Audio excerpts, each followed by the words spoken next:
Islamic NATO, आखिर Islamic NATO क्या है? इस्लामिक नेटो की बहस क्यों छिड़ चुकी है? पाकिस्तान और सऊदी अरब के स्ट्रेटेजिक म्यूचुअल डिफेंस एग्रीमेंट के बाद तुर्की की शमूलियत की बातें की जा रही हैं, दीगर अरब ममालिक की शमूलियत की बातें की जा रही हैं।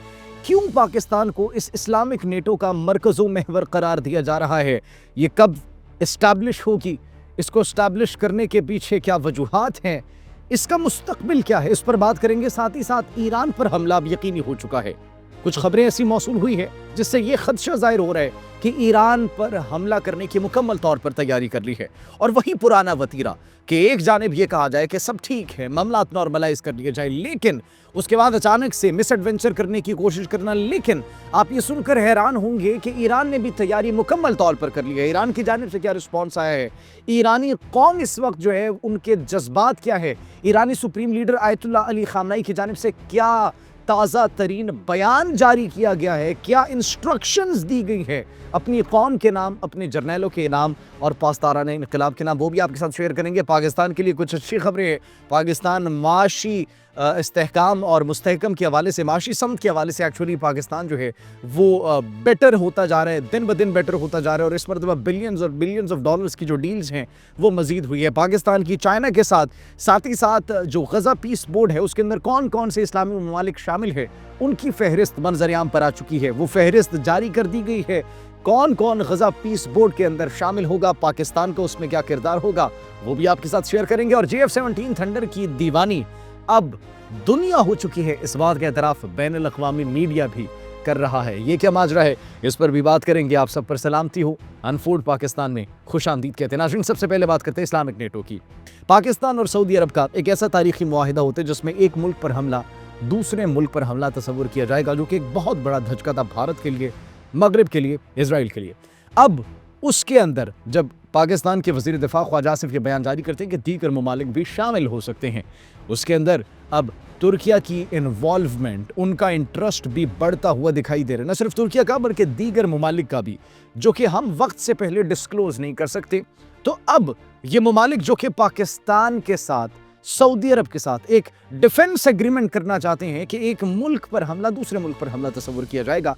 ये एक नेटो की तर्ज का एक ऐसा मंसूबा है जिसको हम इस्लामिक नेटो का अगर या मुस्लिम नेटो का अगर हम नाम दें तो ये गलत नहीं होगा। क्यों?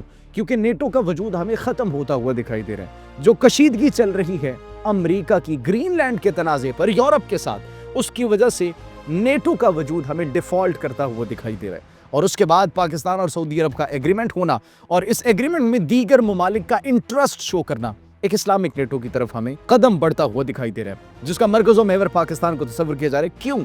क्योंकि पाकिस्तान ने अपना किरदार पूरी दुनिया के सामने उजागर किया। पाकिस्तान ने मार्का हक में जो कामयाबी हासिल की, पाकिस्तान ने न सिर्फ दिफाई एतबार से बल्कि हमारी मिलिट्री लीडरशिप, हमारी पॉलिटिकल लीडरशिप ने जिस तरीके से पाकिस्तान की इमेज को पूरी दुनिया के सामने उजागर किया, एक पॉजिटिव इमेज, और जिसकी वजह से आज पाकिस्तान को पूरी दुनिया के अंदर इंपॉर्टेंस दी जाए। तो इस इस्लामिक नेटो के अंदर पाकिस्तान को मरकज़ो महवर करार दिया जा रहा है। बड़ा एक इंपॉर्टेंट रोल अदा करने को कहा जा रहा है, जो कि वक्त के साथ साथ आप होता हुआ देखेंगे भी, जो कि मगरिब के लिए भी और इजराइल के लिए भी एक बुरी खबर है। भारत के लिए सबसे बुरी खबर है ये।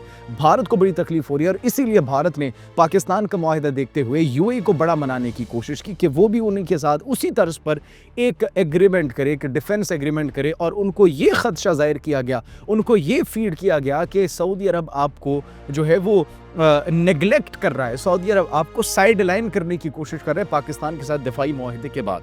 तो इस वजह से फिर भारत अब यूएई की तरफ देख रहे हैं। खैर, वो बात की बात है।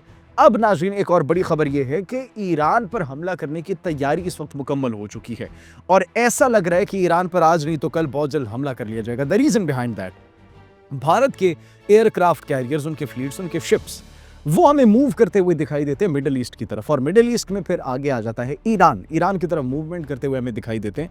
अगर उनके हम रूट की बात करें, अब्राहम लिंकन, उनका वॉरशिप जो है एयरक्राफ्ट कैरियर, वो हमें दिखाई देता है कि वो ईरान की तरफ ट्रैवल कर रहा था, मशरिक़ वस्ता तक पहुंच गया था। लेकिन अब उसकी लोकेशन ऑफ कर दी गई है। अब अमेरिका के हवाले से, ट्रंप के हवाले से ये खदशा जाहिर किया जा रहा है, ट्रंप के हवाले से ये कहा जा रहा है कि हमेशा से ट्रंप ने ऐसे ही किया, डबल पॉलिसी खेली है, डबल गेम खेली है। वो ये कि एक तरफ आप मुज़ाकरात की बात करते हैं, टेबल टॉक्स की बात करते हैं, पीस टॉक्स की बात करते हैं, लेकिन जब वो अगली पार्टी, जब वो अगले हुक्मरान बिल्कुल ईजी हो जाते हैं तो उन पर हमला कर दिया जाता है। अब वही बात की जा रही है कि ट्रंप ने तैयारी मुकम्मल कर ली है और इसराइल का जो ख्वाब था, इसराइल ने जो बहुत देर पहले सोचा हुआ था, 20 से 28 साल पहले तक कि डायरेक्ट हमला किया जाए और एक जंग हो अमेरिका और ईरान के दरमियान, उसी खदशात को लेकर कि आज एटमी क़ुव्वत बन जाएंगे, कल एटमी क़ुव्वत बन जाएंगे, परसों एटमी क़ुव्वत बन जाएंगे, तो वो अभी हमें चांसेस बहुत ज़्यादा दिखाई दे रहे हैं कि ईरान पर हमला कर दिया जा सकता है। लेकिन ईरान की अगर रिस्पॉन्स की बात की जाए, ईरान मुकम्मल तौर पर तैयार है। ईरानी सुप्रीम लीडर आयतुल्लाह अली ख़ामनेई ने बड़ा एक वाज़ेह पैगाम दिया और उन्होंने इस मरतबा अपने फ़ौजी जर्नैलों को इकट्ठा किया, तमाम तर को इकट्ठा करके कहा कि ये माइट भी हमारी आखिरी जंग हो। इसके बाद या तो हम नहीं रहेंगे, इसराइल और अमेरिका नहीं रहेंगे, इसके बाद हम जंग लड़ने के काबिल नहीं रहेंगे या फिर वो जंग लड़ने के काबिल नहीं रहेंगे। उन्होंने अपने मिसाइल्स, अपनी रॉकेट फोर्सेस, उन्होंने अपने तमाम तर जो है वो हथियार निकाल लिए हैं, मुकम्मल तौर पर तैयार कर लिए हैं और इस मरतबा जो रिस्पॉन्स ईरान की जानिब से दिया जाएगा। हमारी बात मेजर रिटायर्ड मीसम रज़ा दिफाई तज्ज़ियाकार है, उनसे भी जब बात हुई, इंटरव्यू हमने किया, तो उन्होंने कहा इस मरतबा ईरान की अप्रोच प्रोएक्टिव होगी, रिएक्टिव नहीं होगी। तो अगर उन्होंने ये महसूस हुआ, उन्होंने ये फील किया कि इस मरतबा उनको ख़तरा है, तो फिर जवाब बड़ा तगड़ा हो सकता है और इस मरतबा ईरान फिर पहल कर देगा। तो अब जब ये कन्फर्म हो चुका है, ये बिल्कुल काफ़ी हद तक काफ़ी ज़्यादा चांसेस दिखाई दे रहे हैं, तो अब देखना ये है कि पहला वार कौन करेगा और ये एक नया केओस होगा। अमन की सूरत हाल को, और न सिर्फ अमन की सूरत हाल को, बल्कि ये जंग सिर्फ 2 ममालिक तक महदूद नहीं रहेगी, बल्कि it will have consequences far beyond the borders. ये दीगर बॉर्डर्स तक भी फैल सकती है। मार्क माई वर्ड्स, ऐसा होगा। पाकिस्तान की बेहतरी के हवाले से, पाकिस्तान के माशी समत के हवाले से कुछ पॉजिटिव डेवलपमेंट्स हैं, कुछ अच्छी खबरें हैं। पाकिस्तान की चाइना के साथ एक डील हुई है और तसव्वुर करें कितने सेक्टर्स में, कितने प्रोग्राम्स में डील हुई होगी। 79 ग्रुप्स में उन्होंने इन्वेस्टमेंट की ऑफ $4.5 बिलियन की। एग्रीकल्चर और फूड रिलेटेड सेक्टर्स में उन्होंने इन्वेस्टमेंट की है, जो कि बड़ी एक खुशाइंद बात है। पाकिस्तान की मईशत के हवाले से बड़ी एक खुशाइंद बात है कि पाकिस्तान माशी एतबार से बड़ा मजबूत होता चला जा रहा है। सिर्फ ये नहीं नाज़रीन, बल्कि जो टी बिल नीलामी है उसमें जो शरह सूद है वो 10% से भी कम हो चुका है। शरह सूद सिंगल डिजिट पर आ चुका है। ये एक्चुअली इन्वेस्टर्स के ट्रस्ट को शो कर रहा है कि पाकिस्तान की मईशत पर अब ट्रस्ट किया जा रहा है, इन्वेस्टमेंट की जा रही है। सिर्फ ये नहीं नाज़रीन, बल्कि गज़ा पीस पोर्ट जो बनाया गया था उसके अंदर भी अब जो ममालिक, मुसलमान ममालिक शामिल हैं, उनके नाम आ चुके हैं। अब गज़ा पीस पोर्ट के अंदर कौन कौन से ममालिक शामिल है?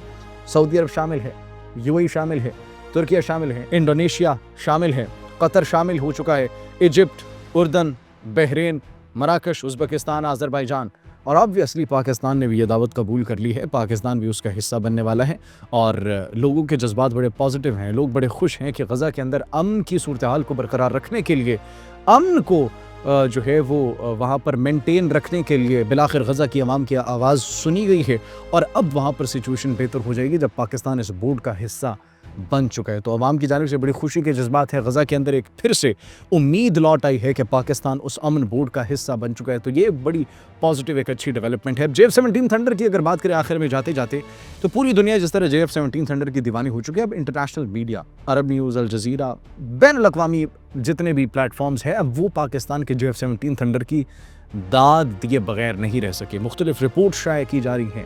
कहा जा रहा है कि मार्के हक के बाद जब पाकिस्तान ने लॉन्गेस्ट एयर टू एयर किल किया और भारत के गरूर को खाक में मिलाया, तो उसके बाद पाकिस्तान के तैयारों की मांग बढ़ गई और पाकिस्तान ने जो वाज़ेह बरतरी हासिल की, उसके बाद अब पाकिस्तान की टेक्नोलॉजी, डिफेंस टेक्नोलॉजी, पाकिस्तान के मिलिट्री इक्विपमेंट्स, इसकी मांग पूरी दुनिया में बढ़ गई है, जो कि पाकिस्तान के लिए बड़ी एक पॉजिटिव अचीवमेंट है। पाकिस्तान की जो एक बैकबोन है, पाकिस्तान की मईशत को न सिर्फ ये वो करेगी, मजबूत करेगी, बल्कि पाकिस्तान के ऊपर ट्रस्ट भी, और पाकिस्तान की जो पावर है, जो एक अभी हमें दिखाई दे रहा है कि पाकिस्तान एक स्ट्रेटेजिक सेंटर ऑफ ग्रेविटी बना हुआ है, तो उस चीज़ को भी एक्चुअली एनहांस कर रही है, उजागर कर रही है पूरी दुनिया के सामने। That's why Pakistan is not an option, Pakistan is a necessity right now of the whole world. आप इस बारे में क्या सोचते हैं? कमेंट सेक्शन में अपनी कीमती राय से ज़रूर आगाह कीजिएगा। अपना बहुत ख्याल रखिए। अल्लाह निगहबान।